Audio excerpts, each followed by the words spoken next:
선지자의 무리 중 한 사람이 여호와의 말씀을 그의 친구에게 이르되 너는 나를 치라. 하였더니 그 사람이 치기를 싫어하는지라. 그가 그 사람에게 이르되 내가 여호와의 말씀을 듣지 아니하였으니 내가 나를 떠나갈 때 사자가 너를 죽이리라.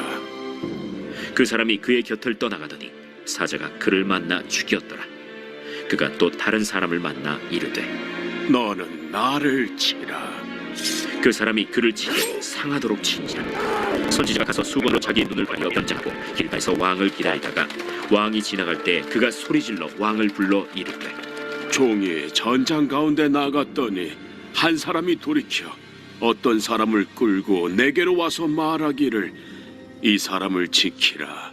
만일 그를 잃어버리면 내 생명으로 그의 생명을 대신하거나 그렇지 아니하면 내가 은 1달란트를 내어야 하리라 하였거늘 종이 이리저리 이를 볼 동안에 그가 없어졌나이다. 이스라엘 왕이 그에게 이르되 내가 스스로 결정하였으니 그대로 당하여야 하리라.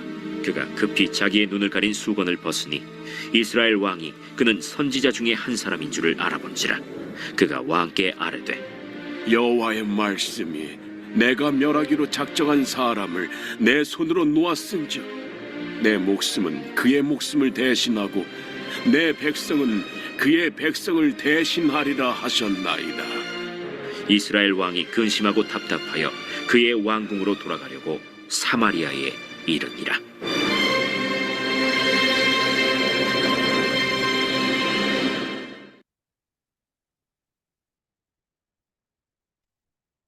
오늘 본문의 말씀은 아합 왕이 심판을 받는 말씀입니다. 아합 왕은 하나님의 영광을 가리웠습니다. 전쟁을 통해서 하나님께서는 그분의 뜻을 이루려는 계획이 있었습니다. 전쟁에서 승리를 주셨습니다. 하나님의 뜻을 이루려는 그 순간에 아합 왕은 자신의 욕심을 채우는 죄를 지었습니다.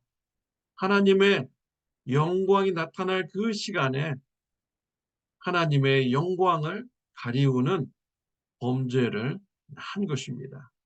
하나님께서는 선지자를 통하여서 심판의 메시지를 아합 왕에게 주셨습니다. 선지자는 한 다른 사람에게 자신을 때리라고 말합니다. 그 사람은 아무 이유 없이 선지자를 때려야 된다는 것에 대해서 마음이 편하지 않았습니다. 선지자는 하나님의 말씀이기 때문에 나를 때리라 라고 했지만 그 친구는 때리지 않았습니다. 그러자 선지자가 하나님의 말씀에 불순종했으니 사자의 심판을 받게 된다라고 했습니다. 하나님의 말씀대로 이루어졌습니다. 좀 의아한 이런 이야기입니다. 선지자를 때리지 않았다는 이유만으로 하나님의 심판을 받아서 죽게 된 것, 어떻게 보면 억울한 것 같죠. 그 사람은요, 선지자를 때리지 않음으로써 자신의 신의를 지켰습니다. 또 자신의 의로움을 나타내려고 나타낸 거죠. 그렇지만 중요한 하나님의 말씀에는 불순종하는 결과를 낸 것입니다. 자신의 의를 드러내기 위해서 하나님의 말씀에 불순종한 것이죠. 이것 때문에 사자의 심판을 받게 된 것입니다. 다른 친구에게 선지자를 때리라고 했습니다. 선지자를 상하도록 때렸습니다. 선지자는 수건을 가져다가 자신의 눈을 가리웠습니다. 그리고 길가에 나갔습니다. 아합 왕을 기다렸습니다. 아합 왕이 지나갑니다. 아합 왕에게 나가서 말을 큰 소리로 걸었습니다. 자신이 전쟁터에 나갔는데 포로를 맞게 되었습니다. 포로를 맡길 때 포로가 도망가면 네 생명으로 대신하겠다.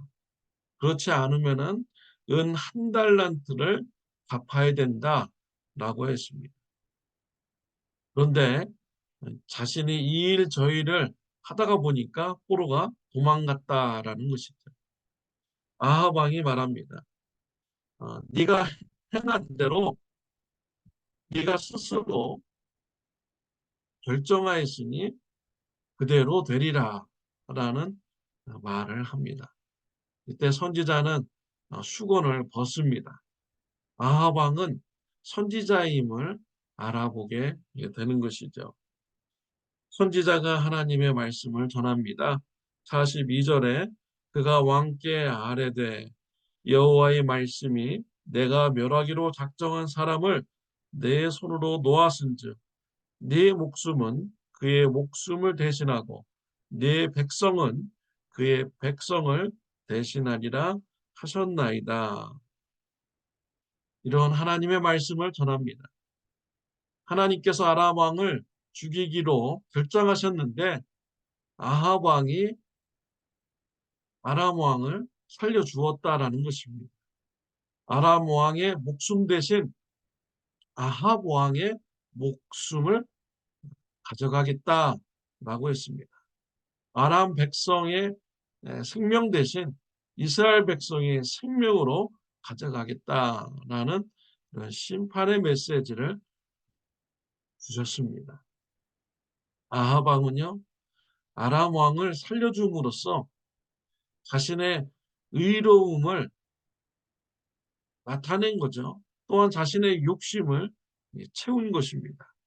전쟁터에서 적국의 왕을 살려줌으로써 자신이 의로운 존재다라는 것을 과시를 한 것이죠. 그러나 하나님의 말씀에는 불순종하는 결과가 된 것입니다. 하나님의 뜻을 이루려는 그 순간에 자신의 의로움을 나타내므로 자신의 욕심을 채움으로 하나님의 영광을 가리우게 된 것입니다. 이러한 심판의 메시지를 들은 아합아 어떻게 반응했습니까? 43절에 보면 이스라엘 왕이 근심하고 답답하여 그의 왕국으로 돌아가려고 사마리아에 이르니라 라고 했습니다. 근심하고 답답해서 돌아갔다. 근데요, 우리말 성경에 보면요, 근심하다라는 이런 단어를 어, 화가 나서라는 이런 단어로 번역을 하였습니다. 또 영어 성경 NIV 보면은 어, angry라고 단어를 사용하였습니다. 아합 왕은 근심하고 돌아간 것이요, 화를 내고 돌아갔다라는 것입니다. 하나님의 심판의 메시지를 들었을 때 화를 낸 것이죠. 하나님의 심판의 메시지를 들으면 어떻게 해야 됩니까? 죄를 인정해야 됩니다. 뉘우쳐야 됩니다. 회개해야 되는 것이죠. 그것이 살 길입니다. 다윗 왕은 자신의 죄가 드러나고 지적받았을 때 인정했습니다. 뉘우쳤습니다. 회개하였습니다. 하나님께서 다윗 왕을 불쌍히 보셨죠. 하나님께서 다윗을 내 마음에 꼭 드는 자이다라고 인정하여 주셨습니다. 하나님께서 다윗 왕의 자리를 지켜 주셨습니다. 그래서 자녀의 왕의 자리도 지켜 주셨습니다. 다윗 왕은 하나님 앞에서 겸손하였습니다. 그러나 아합 왕은 교만하였습니다. 저와 여러분들이 다윗 왕과 같은 신앙인이 되시기를 바랍니다. 죄를 지적받았을 때 인정하고 뉘우치고 회개하는 겸손한 마음을 가지는 저와 여러분들이 되시기를 바랍니다. 그 길이 생명의 길인 것이죠. 하나님 앞에 겸손한 신앙생활을 하는 저와 여러분들이 되시기를 바랍니다. 기도드리겠습니다. 하나님 아버지, 아합 왕의 교만한 신앙을 말씀을 통하여서 보았습니다. 우리가 하나님 앞에 겸손한 자가 되게 하여 주옵소서. 죄를 인정하고 뉘우치고 회개하는 자가 되게 하여 주옵소서. 예수님의 이름으로 기도드렸습니다. 아멘. 네, 오늘은 토요일입니다. 내일 주일 예배를 위해서 기도하여 주시기를 바랍니다. 좋은 하루 되시기를 바라고요. 겸손한 하루가 되시기를 바랍니다.